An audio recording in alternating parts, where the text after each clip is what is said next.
As was said the other day, it seems, it might be gleaned that there's a circle that's coming around to completion.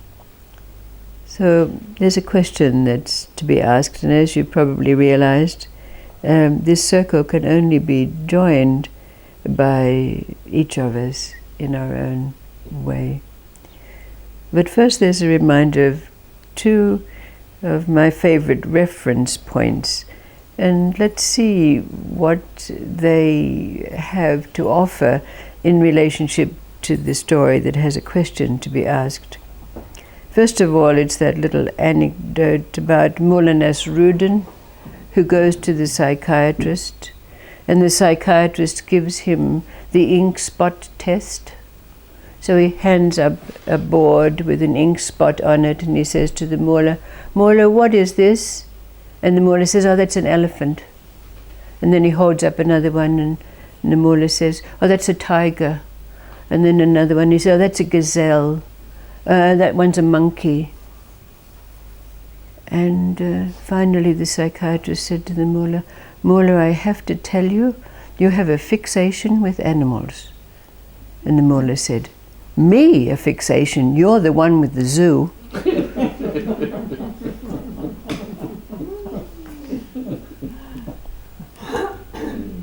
And then there's those two Arabs sitting on the side of the road, smoking the hubble-bubble pipe with hashish in it, And then a camel lumbers by. And one Arab turns to the other and he said, "Ali, what does that remind you of?" And Ali says, "It reminds me of food." "Oh," said the other Arab, waking up. "Ali, we're Arabs. We don't eat camels." Then Ali said, "But everything reminds me of food."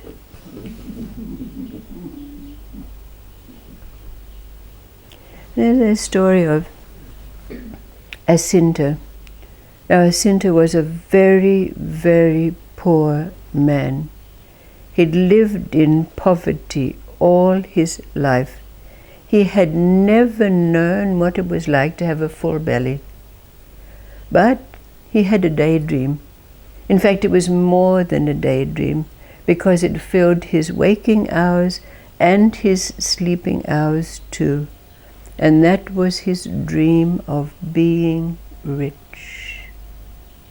Well, it was so predominant in his life that he couldn't stand the distractions of being in society, so he built himself a little hut near the cemetery grounds, so he could indulge in this dream day and night. But it so happened that one day when he was sitting down to his crumbs that were all that he could subsist on, a yogi came by, a yogi by the name of Camel, and after the usual greetings, Asinta invited Camel to share his very simple pieces of bread. And it so happened that Asinta started telling Camel his whole story. And Camel said, "Well, in this place of isolation, you've certainly put yourself in the situation where you don't have any distractions. What about this dream of yours? Is it still a fixation?" And Asinta said, "Yes. Day and night, the thought about being rich is in my mind. But one thing I know, if I did not have this thought, my mind would be empty." "Oh," said Camel, "well, would you like to have this thought removed from your mind?" And Asinta said, "Oh, yes. If you tell me what it is that I should do, I will do it." So Camel left Asinta to fulfill that was given him, which in a word, in accordance with these stories, is initiation and empowerment. So Asinta practiced what his visiting guru had taught him. And after some time, that fixation, that desire left his mind. So he went to his guru and told him what had happened. And so his guru said, "Now you have entered this realm. Look at it as though it were the sky, and find that in the sky there is no more resting place for the mind." Asinta practiced this, and through this he attained a state of Mahasiddhi, so called, and became a great teacher throughout the known world for 300 years. So the question that arises from this story, with the purpose of perhaps and the possibility of your bringing this circle around, what advice was it that Camel gave to Asinta that can be called initiation and empowerment?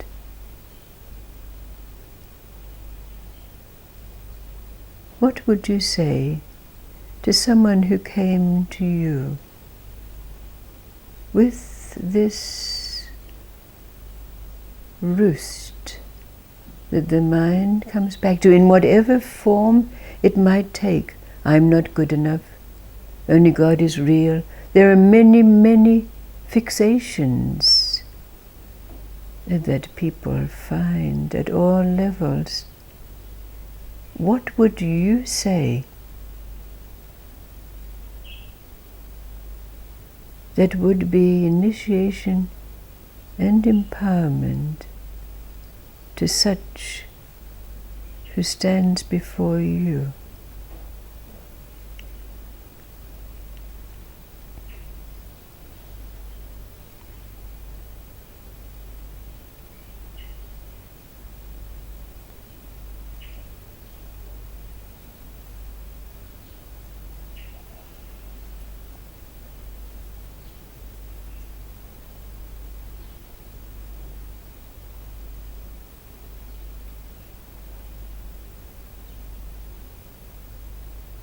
How have you removed the roosts on which your mind has rested throughout your spiritual journey?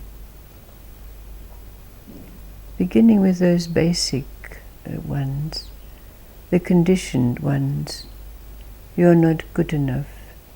I'll never attain to anything. Until we reach those higher levels where we had belief systems.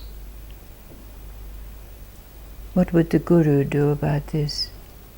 That's God's business. There have been many roosts along the way.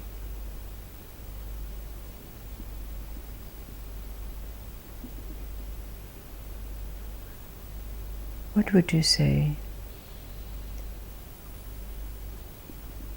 As Camel to an Asinta.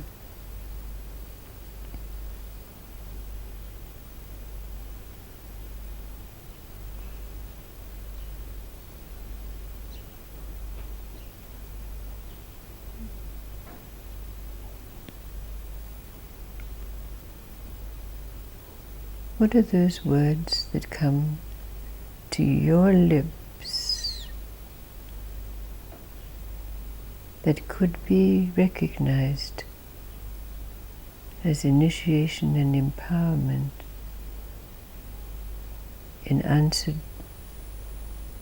to any question?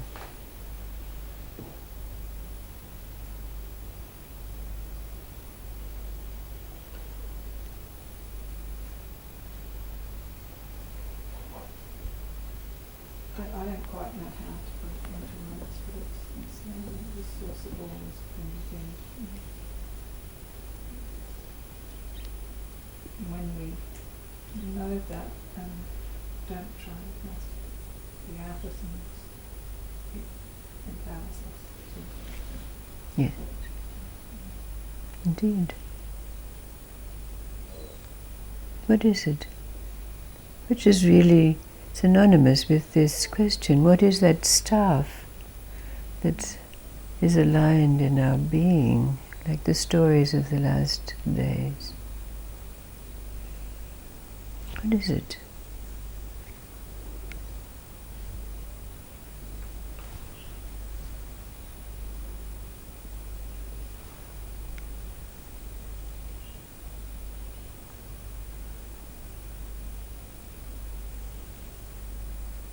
Well, once the ego of wanting something like that is gone, then we just hang on to life or something. Right.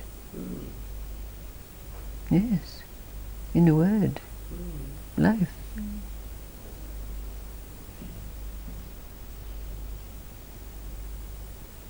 I think the staff is the determination to press on. Right. Because it's a huge bloody thing. It is. Yeah. It certainly is. That we can give many names. Yeah. Spirit. Yeah. Mm-hmm.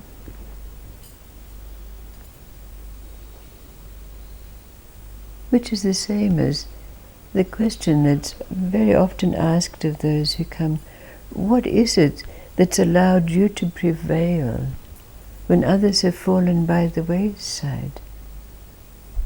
What is it in us that is that driving force that has allowed us to be here, where we are now?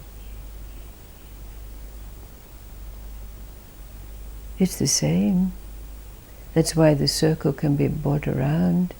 It's always been there.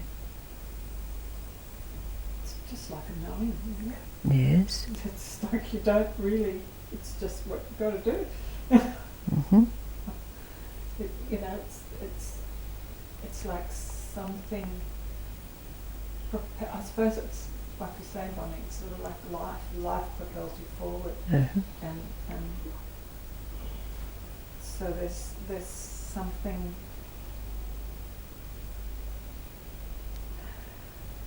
I suppose, beyond the self that propels you forward. It is the self, but it's beyond the self. Yes. I think it's pain that kind of keeps you going, and you want to rid yourself of of that. So you keep on your journey, and then that bit falls away, and then off you go, and then another little. I'm just using the word pain. Pain, yes, indeed. Oh, yes. And then that drives you to the next thing, and then that's gone, and then so you do the circle, and then what happens? You come back and you're painless. Yes, right. Painless. Oh, that's a bit dicky, that one. I don't know about that yet. Thank you.